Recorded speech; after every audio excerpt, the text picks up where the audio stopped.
Good to go? Cool. Well, congratulations on the film. I'm happy to see a good R-rated raunchy comedy. So Me too. Yeah.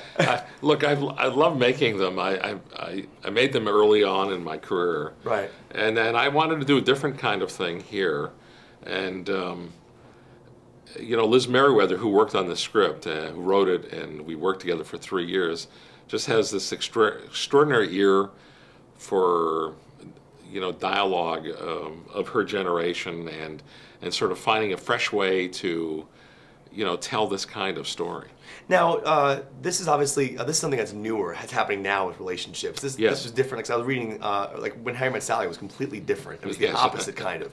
Now, did you resort to any of your children? And because I know you have 3 kids in their 20s, right? So, like, did you resort to any of them and say, hey, is this right? Am I doing this right? Because, I mean, what kind of research were you involved in? Well, it's called life. It's called growing up. Right.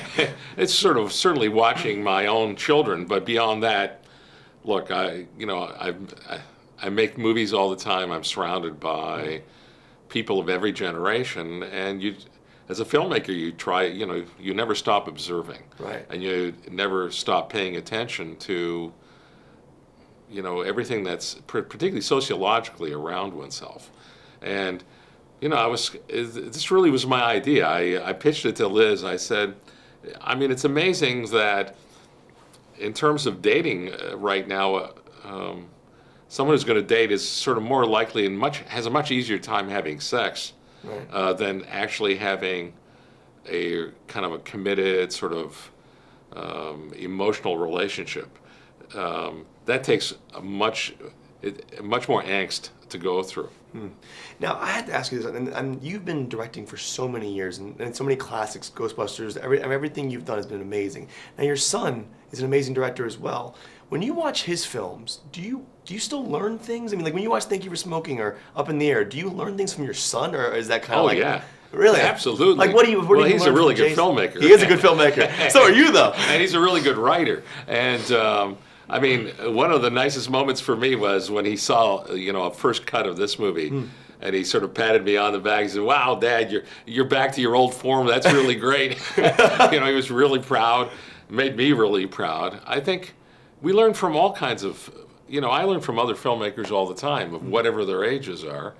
You know, it's smart to pay attention and always learn. You know, I think the older you get, the more you realize how important that is. Right. To always not to close yourself down, not to get sort of hidebound in things that you were doing, you know, over the years. It's, you know, trying to keep it fresh.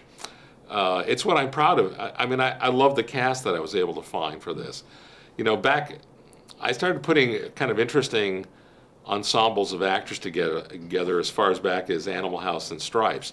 You know, if you think about those movies, because we have some time now to think about them, right. They have all these extraordinary characters in them that you'd never seen before if you had seen the movie when it first came out, and who have gone on to sort of great work after. And it's always something that I like to do, and I think I found that here. So actresses like Lake Bell and Greta Gerwig are just so spectacular in this. And of course, Ashton and Natalie are really fine. They are great, and the great chemistry. And before I let you go, I just really quickly wrap me up.